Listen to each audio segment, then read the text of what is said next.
हो खेलबड़े कितना निक एकदम बनौले बे चटके एकदम में। आज तक खाइम की ऊ खाइम की इससे। अरे बाप रे बाप, लेग पीस कितना निक लगता तू एकदम। कितना आनंद मिला था तू एकदम में।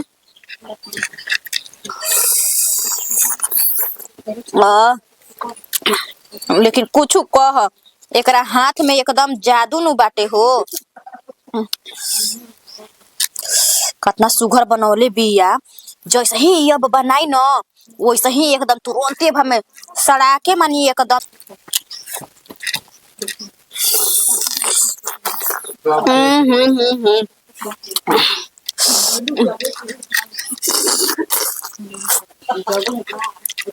चटक एकदम झट मानी खा के यहाँ से हट जाता नहीं तो खेलवड़िया देख लिया सब कोनो ना तो कैसा कि खा गइला सिया। हाँ एक नंबर एकदम में बनैले बिया।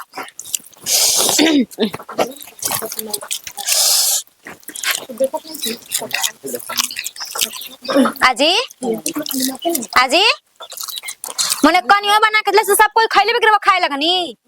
अहो कने ये तनिया काहे ओकरा के रवा पानी करवा के रखले बानी, कोनो चीज बना के रखत या नैन और बिया त मने ओकरा के लुलु कुकु करवावल चाहे तनी का बुढ़िया ले हैं।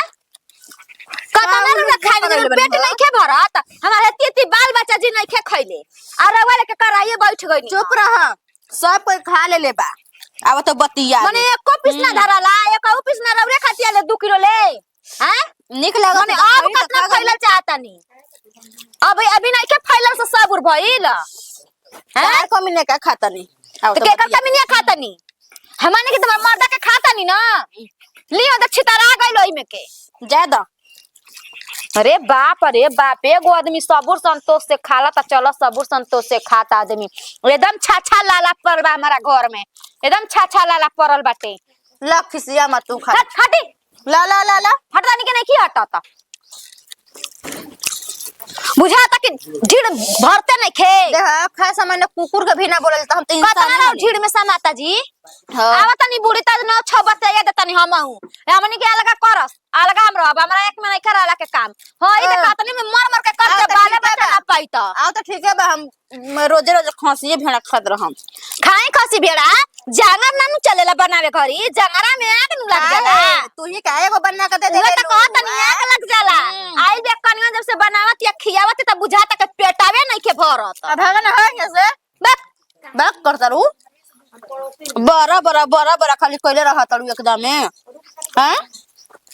खाए से त कुकुरो ना बोलत हम त इंसान है हनी जब शहर में त बड़ा बड़ा खाली कइले बाड़ू हैं।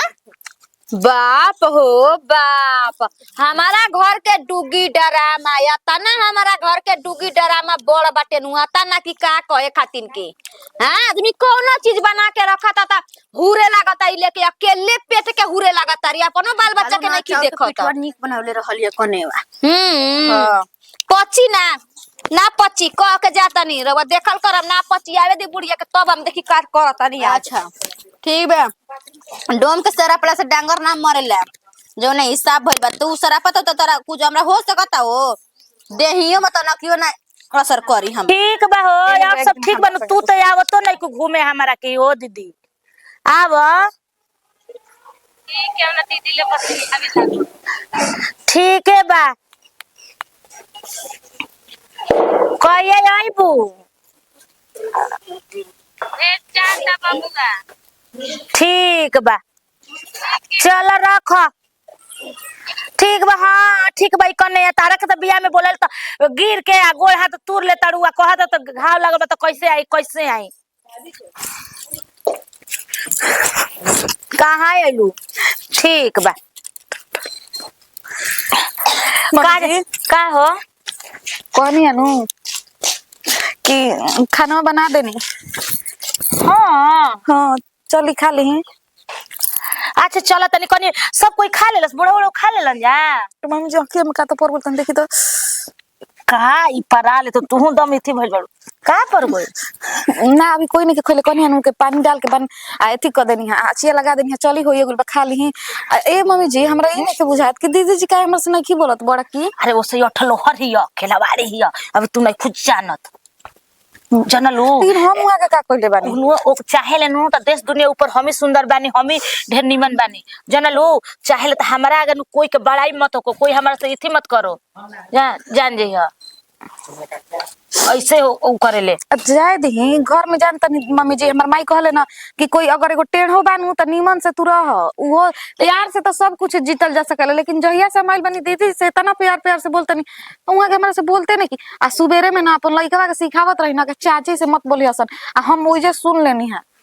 जाना तड़ू उ जहिया से 12 तहिया से टेढ़ेल बिया, जहिया से तहार ससुर देख के अइलन वही दिन कह देलन त हे करा मोटकी नहीं है नहीं के ओकरा ले नीमन बिया, पातरे बिया, छोटहरे बिया, लेकिन ओकरा ले सुघर बिया। वही दिन त तार से देख के जरा ही लागल। देखत ना रहो फोन त कबो करबू त हम जता बतिया लो ना बतियाई ना बतियाले ऐसे कहले तो ओकरा देखा कनिया हम ओतना फेरा में ना रहे। जानलू तू ओकरा फेरा में मत रहिया, आ उ बोलत त बोले दा, ओकर बात के गौर मत करिया, ठीक ना। लेकिन मिल के रहला पे अच्छा नहीं लागेला परिवार। तो ई बतिया तू समझ तारू, ई बतिया हम समझम, उ समझी तब ना कैसे मिल के रहल जाला। बड़ बानी दीदी तो वहां के तौर मिला के चले के चाहत रहल ना मम्मी जी। इहे बतिया तो हमू ओकर काज लेने की कर शुरू अंत ले कहतनी। खाई तो हुआई नहीं है ना, लेके हाथ ना बैठ जाई, मन कर तो खाई ना तो छोड़ के नाद में डाली, मन करी तो घर में धदी। ई कर नीम के जमुन बनता तो जुठार के रख द, आके ओके खाए के न तो मिलो। ऐसे करे के चाहिए बताओ। देखो के गलती से गलती ना होला, हमू ऐसे करे लगी तो घर चली कि टूटे ही के अथी लगी। उहे बतिया तो हम समझावे नी, आए उहे बतिया हम समझावे नी। जान जी ठीक है बात। जा जा काढ़ता, हम बूढ़ो के लिया के आवत नहीं, ठीक ना। जाई कहाँ बानी पापा जी? मम्मी जी का हो का भइल? खाना लगा रहो हम 1 महीना रहम। अब का हो गइल? तहारा का हो गइल? काहे ना भइल? बना के ली कनिया मुर्गा मोय लेके खा गली, एको कुछ नहीं के बच। अही ने करम अब हम का करी? दीदी जी और के ओ तना मुर्गा ये कराही नु रहे, उनका खातिर कमे बा कनिया चारों कराई खा जाई हम। आ ये कोने कहां रखले? तहरा के पहले न हम सिखैनी हो तो टोक के रख दिया। अभी चूल्हे पर है मम्मी जी, इतना गरम रख के तरीका तनी जी हम नहीं की जानत हो। अही रे दादा ओकरा पेट में भड़साई माइल बा हो, आ कहां बिया है सुनाता खा तारी बैठ के हमरा बड़ा मम्मी आग लगा। मम्मी जी हमरा से मत बोली जा। त माने कहवा बिया अपना घर में खातिया तो बाहरी अपन खातिया। दुआरिया पर खा तारी बैठ के। हां रुको हम जातने, रुको उनकर झोंटा ध के आना बेरनी त फिर से बात का। अजी दीदी रौरो से टेढ़े से बोली ना वहां के कनिया ना सब कोई से टेढ़े से आज काम एको ना करेली। आ खाए बनावे के जब होई ना खाए बनावे के तो जान जा कि कयन बीमारी के तले बा हमरा हाई भाई बा हमरा आउ भाई बा। जब खाए के होई बाप रे बाप राक्षस सब लेखा लाला छाछा एकदम हो रही ना। अपना लइकवा के सिखावत रही कि चाची से मत बोली, हम तो तले सुन लेनी तो मुंहे बना लेली है। बताई तो अब कहे के चाहिए। अब रौरे बताई दीदी कि हम इनकरा का मना कर दी कि भौजी से मत बोला, तब तक हमरा मारी ही लगे ना। भयो जो वहां के कम मन नहीं की चढ़ैले। अरे इनके घर में कौनो रवाज रोजी नहीं खे जन लू खाली खैला पर पर रहली, खैला पर खाली केसन भइल बड़ी बुझा तनु कि एकदम हमनी के माई लायक लागतड़ी। कनिया ना चला फिर से अब बनावे के परिया बा उठ। अब तो आलू के भुजिए न भुजाई। बाप रे बाप, ये कलमर के एक दम बनावले रहल या ना खैनी त बाप रे मियाज त एकदम केने बारू हो का हो? ई निमन काम होता ना। अब तनकिला शर्म नहीं के घर में और कोई खाए वाला ना रहला है? अभी नहीं के पेट भरल? ए मम्मी जी तन की खा का लेहनी बात के बुझाता बतंगड़ एकदम बना के रख खा ले लो तहरा खातिर तनकिए बा।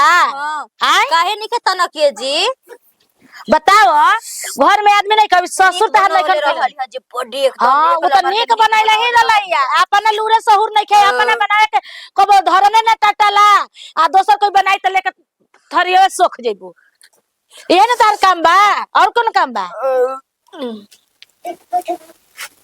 और चाहिए मिले तो ठीक है ना। ये मम्मी जी अब मछरी बनाई मुर्गा ना बनाई कहते ने मुर्गा थी लागत टुएगा त रोग चलल हट। हां तारा रोगवो नहीं के होत त ना खात त तारा रोगवो होते को कहती त चला तारा रोग होता। तारा कुछ ना होई, तारा पे न भगवान मेहरबान बाणन। ई रे कैसे बोलता नी जी? कैसे बोलता नी? के बड़ पत्तो कैसे बोलल जाला? नहीं हम मर जाए ना तोर बेटावा राढ़े हो जाई हन हाँ ठीक नु तू मरबू तार तू 10 गो के मुआइबू ना तो तू मरबू जल्दी इतना कमजोरी हो गइल बटुए के का बतलावे ले एकदम बोला ना बुझाता हवा मारी न त हेने से होने फेंका इनके जाई कमजोरी हो गई के तनी ले जाके पानी चढ़ा दे कमजोरी हो गई का कमजोरी भइल बा हो हैं हां बेटा का हुआ कहत भौजी कुल हुर गइली हैं? कुल हुर गइली का भइल तू शेर खान का रोल कर तू छोड़बू कि ना का शेर खान का हम रोल माने मोगली में के तू शेर खान बनल तू छोड़बू कि ना का हम शेर खान बनतानी माने कुल लपेट गइलू आ ही रे राम एगो पीस आदमी खरला पे पोठिया तीते लागली स जानलू खैला के पता ढेकार तो सब के उकावेला तू अपन आदत सुधार का रे सुधारी जी हम बिगड़ल कबरानी का सुधारम का कइले बड़ू घर में का क देले बानी आदमी पेट में बाप हो गइल बाटे करेजा खा के करेजा पलंग चत्ताड़ू हां और चत्ताड़ू देखा जा हम खाए के त खइले बानी हां खइले बानी पेट में बना आदमी खाए खइले बानी कातना दौरा खानी करेजा अब खा आदमी के खाए वाला नहीं थे करेजा पलंग चत्ताड़ू अब खाए वाला नहीं थे तू ही एगो रलू खाए वाला ना ए भाई पेट के मरत पेट रहुए खा गनी त का हो गइल अब खाए ला त पता ना चलत कि भक तू के बिग देबू पीस मुंह है पे आ जाई बुझाइले हाँ, हां त होए पे आई नु लाज शरम बात चिख नहीं ली करे लाज शरम चिख ली हो त तू चीख लिया फेंक दे तोर ने गल मनी हां बताओ तो ऐसे आदमी खा खा के धरिया बतंगड़ एकदम आदमी घर खा के रोई के कराई पोछ पाछ के धइले बे माजी के अलगा एको कर, केन नहीं अलगा माजी कर। आई हां हम तो चाहत नहीं अलगा कल का हो जाई करी जी हल्का कर करी हमरा कल का हल्का कर पहला पर दोदावा तारी हां दो दई है ना दो दईबे करी हन हल्का कर आखी के देखल कौन चीज दो दा तारी मम्मी जी हल्का कर के करा के मैं त गुंडिन तू ही हड़ू हो हां त हम बढ़िया मानत रही कहो कन्या लेकिन कुछ कहानी के बनौले रहलू एकदम एक नंबर के बनौले रहलू जान तड़ू एके पीस खाए के चक्कर में रहनी ही चिखत रहनी लेकिन आतना सुघर लागल ना कने मा कि ढके मोय ढके छोड़ देने मार देव कपड़ा पर नाच के गिर जी बुझे जी इधर ये चाहत दिया देख में मार देबो मत चट के खा गई बाबूआ जी मत चट के खा गई बड़ी हल्का कर एकदम बुझाइलू तो कर दो हमरा ओइसे का मतलब है हम तो रोजे खाते हैं आज के बाद अपने से बनाइए अपने से खाइए ठीक ना हमने के कोनो जरूरत नहीं खे